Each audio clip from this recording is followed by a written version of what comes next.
दोस्तों, जैसा कि आप सभी लोग जानते ही हैं कि इंडियन सिनेमा की most awaited film RRR release हो चुकी है और लोगों के बीच इस फिल्म की दीवानगी इतनी ज्यादा है कि रिलीज होने के सिर्फ एक ही हफ्ते में इसका world wide box office collection 700 crore के आंकड़े को भी क्रॉस कर चुका है और कमाई के मामले में ये फिल्म हर रोज एक नया रिकॉर्ड कायम कर रही है। हालांकि 3 चीजें जो इस फिल्म को सबसे ज्यादा खास बनाती है वो है SS राजामौली की डायरेक्शन, जबरदस्त स्टार कास्ट और फिल्म की लाजवाब स्टोरी जो कि रियल लाइफ कैरेक्टर पर बेस्ड है। दरअसल इस फिल्म में NTR जूनियर और रामचरण ने 2 रियल फ्रीडम फाइटर्स का किरदार निभाया है और आज के इस वीडियो में हम आपको RRR की इसी रियल कैरेक्टर के बारे में ही बताने वाले हैं। तो फिर चलिए अब इस इंटरेस्टिंग वीडियो को हम शुरू करते हैं। तो दोस्तों, राइज रॉर रिवॉल्ट यानी कि RRR फिल्म की कहानी 2 real historic characters Alluri Sitaram Raju और कोमाराम भीम के बारे में है, जो कि अपने समय के फ्रीडम फाइटर्स थे। फिल्म में अल्लूरी सीताराम राजू का किरदार रामचरण ने और कोमाराम भीम का किरदार जूनियर NTR ने निभाया है। तो फिर चलिए एक एक करके जानते हैं कि ये दोनों कौन थे और इनकी रियल स्टोरी क्या है। अल्लूरी सीताराम राजू। दोस्तों, अल्लूरी ब्रिटिश इंडिया के मद्रास प्रेसिडेंसी से ताल्लुक रखते थे और उनकी ये कहानी साल 1982 में उस समय शुरू होती है जब ब्रिटिश राज ने मद्रास फॉरेस्ट एक्ट को लागू किया था।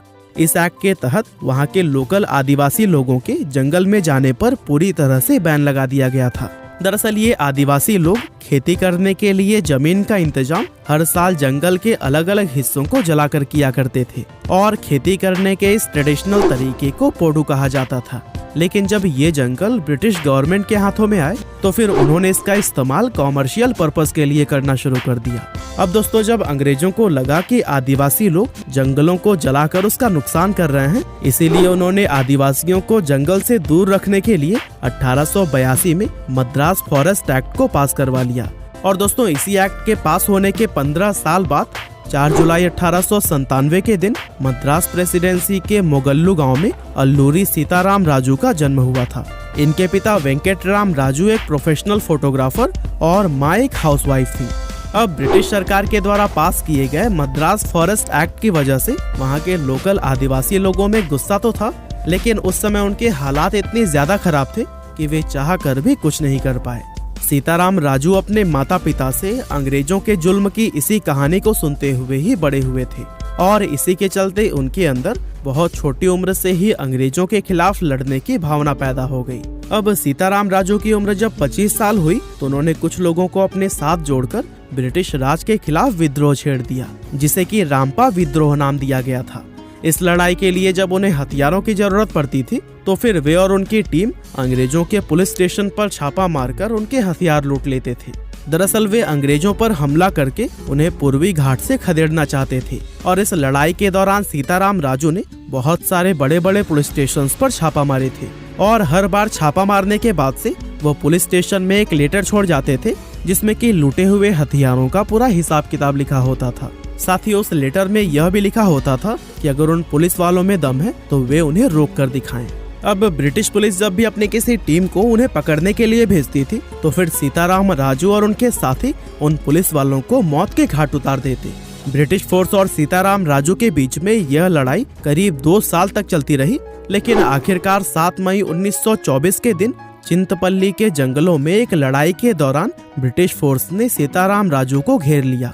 ब्रिटिश सरकार उनकी मौत के जरिए क्रांतिकारियों को यह मैसेज देना चाहती थी कि उनसे टकराने का अंजाम क्या होता है। इसीलिए उन्हें गिरफ्तार करके पास के ही एक गांव में लाया गया और फिर वहां पर उन्हें एक पेड़ से बांधकर लोगों के आंखों के सामने ही गोली मार दी गई।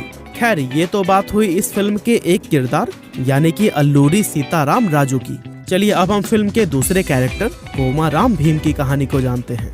तो दोस्तों, कोमाराम भीम का जन्म 22 अक्टूबर 1900 के दिन तेलंगाना के संकल्पी गांव में रहने वाले गोंड जनजाति के एक परिवार में हुआ था। उस समय ब्रिटिश शासन में इस जनजाति के लोगों की हालत बहुत ही ज्यादा खराब थी, जिसके चलते कोमाराम भीम बचपन में कोई भी शिक्षा हासिल नहीं कर पाए।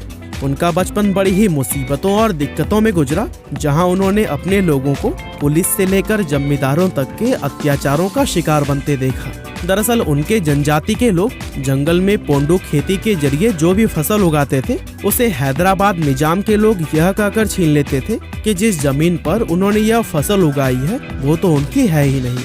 और इन अत्याचारों के खिलाफ भीम के पिता ने जब आवाज उठानी चाही तो फिर उन ताकतवर लोगों ने उन्हें मौत की नींद सुला दी। और दोस्तों कुछ ऐसे ही एक बार अक्टूबर 1920 में जब गांव के लोग अपनी फसल की कटाई कर रहे थे, तभी वहां पर निजाम के पट्टेदार सिद्दीकी साहब और पटवारी लक्ष्मण राव ने रोकने के लिए पहुंच गए। वे गौड़ जनजाति के लोगों के साथ में गाली गलौज और बदतमीजी करने लगे, जिसकी वजह से देखते ही देखते यह पूरा मामला एक झगड़े में बदल गया और कोमाराम भीम के हाथों सिद्दीकी साहब का मर्डर हो गया। उस समय भीम को अपनी जान बचाने के लिए वहां से भागना पड़ा और फिर अगले कुछ सालों तक वह अलग अलग जगहों पर अलग अलग तरह के काम जैसे कि आसाम में चाय की खेती और प्रिंटिंग प्रेस में नौकरी करते रहे। और फिर इसके बाद से जब यह मामला शांत हो गया तो फिर वे जोड़े घाट नाम के एक गांव में शिफ्ट हो गए और इस गांव में उन्होंने आदिवासियों को इकट्ठा किया और अपने ऊपर सदियों से हो रहे अत्याचारों के खिलाफ आवाज उठाने के लिए कहा।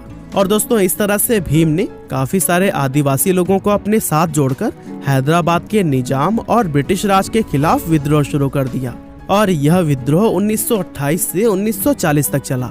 इस लड़ाई में उन्होंने छापामार युद्ध नीति अपनाकर निजाम और ब्रिटिश राज के लिए काम करने वाले जमींदारों को एक एक करके मारना शुरू कर दिया।